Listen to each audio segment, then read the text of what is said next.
As Donald Trump spirals out of control, the Iran war spirals out of control, inflation spirals out of control, the guy is falling asleep in public, you have more and more MAGA voices, more and more right-wing voices saying, enough is enough. And we have a clip today from Alex Jones. Alex Jones, of all people, the raging conspiracy theorist who obviously has been a big Trump fan in the past and now is kind of turning on him. Well, he was pretty blunt today when he released this episode, and we have got to talk about it and break it down. Before I play this video of Alex Jones facing the music, facing the reality like he has had to do over the last few months. I mean, this was Donald Trump in the Oval Office just a few hours ago as I record this. Like, you tell me if this sounds like a guy who is well cognitively. Nobody's seen anything like it. We have it clean. We're changing all the grass in all the parks. That's going to be changed very shortly. The parks are, because the grass is very, grass is like human beings. Grass has a life also. And we're changing, we're raking, cleaning, and changing all of the parks. We don't have people, we don't have the tents anymore. We don't have all the barbed wire up. We don't have the wire up. Grass is like human beings, he says. Grass has a life too. What is going on? And my question remains every single day for this administration, how can anybody around this guy who continues to enable him sleep at night? It baffles me. Because I think we all know that there are people in the White House every single day who are going, oh my God, this guy is a disaster. This guy is not well. This guy is ripping apart our Constitution. And yet every single day they continue to show up and enable it. And they will be seen in history as truly as traitors. The Justice Department and Acting Attorney General Todd Blanche have just sent a $1 million payment to a MAGA activist who claimed he was the victim of, quote, government weaponization. Blanche refuses to provide written proof that he will permanently shut down Trump's $1.8 billion slush fund. This from today. So again, like, you have a direct attack, an all-out assault, I should say, on the judicial branch in this country every single day. This was knocked down by a federal judge. And then the Trump administration deciding after that, you know what, we're just going to drop it. We're not even going to try to, fight this any longer. But has it actually been dropped is the question. As Donald Trump cognitively declines, who is in charge right now? Alex Jones, you're about to listen to, is showing a lot of his frustration, specifically around the Iran war, calling for Donald Trump to be removed. And it's like, as the Iran war spirals and we alienate our allies and we attack the judicial branch, like, who is making these decisions right now? Because the guy who's in the Oval Office talking about how grass has a life of its own, I'm not sure that he's really all there and making these atrocious decisions. Don't get me wrong, he's making a lot of them. But we're really at a point now where I think a lot of people around Trump are now fully taking advantage of him. They've always done that. People around Trump have always known how to kind of manipulate him and praise him and say, you're so amazing, Mr. President. You're so smart. You're so this. You should do this, something that may benefit them directly. Netanyahu did that to Donald Trump to help, get him involved in this Iran war. And now I think it's like full-fledged.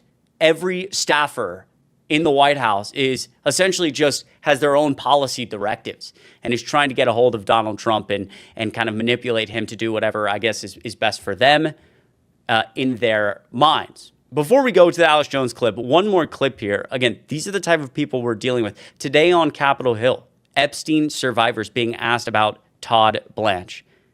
So disgusting. Take a listen to this. When you say he was condescending, can you give us an example? Yeah, he actually said the words, get to the point to us. We're survivors who've been waiting to meet with him for 9 months, 8 months. We've been asking for meetings, and he very much said, can you get to the point already? Like, what are you getting at, right? So to treat us with that sort of, there was no integrity, there was no understanding that he's dealing with the largest sex trafficking ring that we've seen in the U.S. ever. Instead, it was like, you have an Epstein problem, right? How did he just... These people are sick.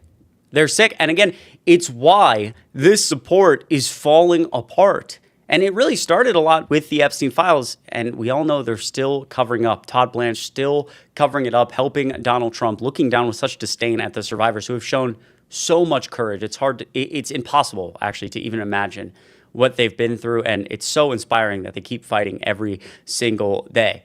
But the Trump administration, because of that, because of the Iran war, the Epstein files, the inflation, Donald Trump's cognitive decline, which I'll show you more videos in a second of him recently falling asleep, you have stuff like this. Alex Jones today. Take a listen.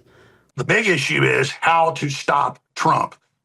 And we have to have Congress go for the war powers. They've 3 times tried to vote war powers. They're supposed to authorize a war. This is a war. They're getting the draft ready. If this isn't a war, nothing's a war. I mean, this is absolutely out of control. And so I'm calling for it right now. 25th Amendment, impeachment, whatever needs to happen to get this front and center, to get control of our country. It's impeachable alone that the president's supporting the NDAA. I agree with Tucker Carlson and all of the people that voted for this. The mergers with the foreign military, it actually says it in Section 219, clear as day, need to be in Nuremberg-style trials. I mean, this is unbelievable. And if you think it's crazy now, imagine what's coming with this. They want us in a total war so they can censor and take our freedoms and nationalize everything and push us aside with AI, total liability, immunity and protection. This is a disaster. We are facing tyranny, but the public's awakening. We've got to come together and transcend left and right. And we have to say no to an expanded war that will definitely destroy the economy, kill a bunch of our troops. They're preparing a massive ground invasion. I mean, that is wild. And every single time I see clips like this from right-wing people who were previously supporting Trump, maybe they interviewed Trump before the 2024 election, so many people like that come to mind. Big figures who helped Trump win, whether it's, Tucker Carlson or a lot of these podcast bros who are like, oh my God, it's all falling apart. I want nothing more than to be able to go back in time to like right before Trump's inaugurated and have these videos and be like, look at how dumb you are. Look at how silly you are. Like the first thing that goes through my mind, it should go through your mind too, is wow, this is how the Trump administration's going. This was the golden age of America, folks, right here. They're the most right-wing crazies out there being like, I'm done. Impeach him. He's a criminal. He's got us in war, inflation exploding. I mean, it's nuts. It's genuinely nuts to think about. And yet the Republican Party, as they see all of this, continues to just double and triple down, quadruple down. I mean, today, Fauci in front of Congress and every Republican just freaking out on him. They're literally, things are going so poorly, they're trying to go back to 2020. They're trying to invigorate their base with stuff from 2020, 6 years ago, because they have nothing else to talk about. Because, again, the promises of low inflation, no war, it's fallen apart. They have nowhere to go. They won't change their policies. Trump won't change his policies. So they just try to invigorate people with garbage like this. You had Senator Bernie Moreno looking at Dr. Anthony Fauci and just going on and on about how years ago he ran for Congress and, like, I don't know, they got in some trouble around going into some high school football game because of COVID. And then he says out loud, quote, who the fuck did you think you were back then? It's pretty much exactly where the Republican Party is at. Government documents reveal federal agencies have spent at least hundreds of thousands of dollars on banners of Trump's face. The Trump administration has redacted the exact cost of the banners. These all over D.C., as I'm sure you know, have to appease the cult leader. Screw helping the American people. Let's appease the cult leader. You have great actors, I should say, also coming out lately. This guy, I know so many of you know, and he's been on a couple podcasts lately going off on the Trump administration. Take a listen.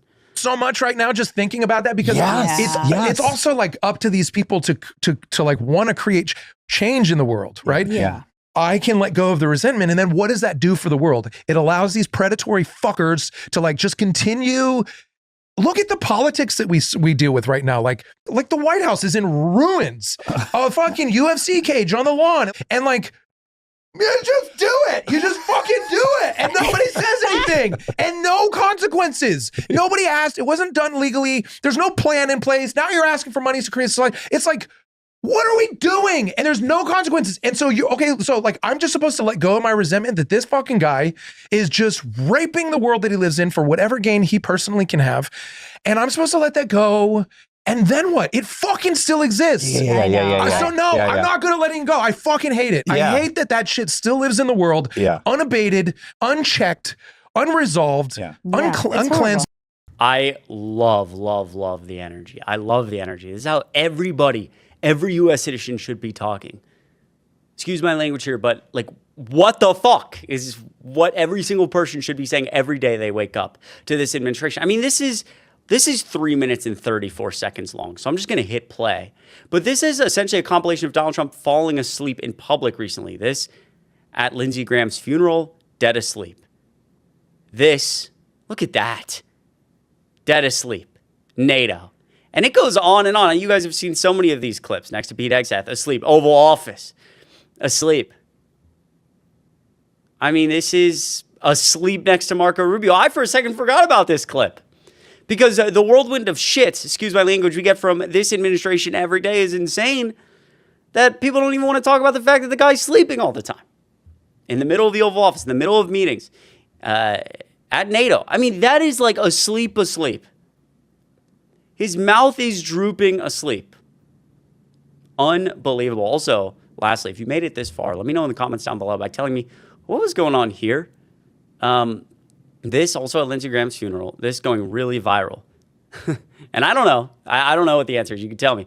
But the person behind Donald Trump, I mean, looking like they're like about to vomit, like they just smelled something so bad. And Donald Trump is like sweating profusely, which we've noticed more recently. But like, what is he smelling here? Does Donald Trump smell really that horrible? I don't know. Someone's got to let me know if you've seen this. It's going viral. A lot of people talking about what may be going on here if this person is like smelling Donald Trump's odor or something. Regardless, I combine all of those things, just a lot of them we saw today, to say like, no wonder this is happening and MAGA is bailing on these people. We've got to keep fighting. Make sure you are registered to vote. The midterms are right around the corner. I appreciate you making it to the end of this video. My name is Chris Mowry and Adam Mockler is currently on vacation. So I've been doing 2 videos a day for him. The Mockler Media channel never stops. So make sure you hit like, hit subscribe, share the video out if you appreciate the work that we do. And also, it would mean the world if you check out my YouTube channel down below. I hope everybody has a great rest of your day, great rest of your week into the weekend, and I will see you back here tomorrow.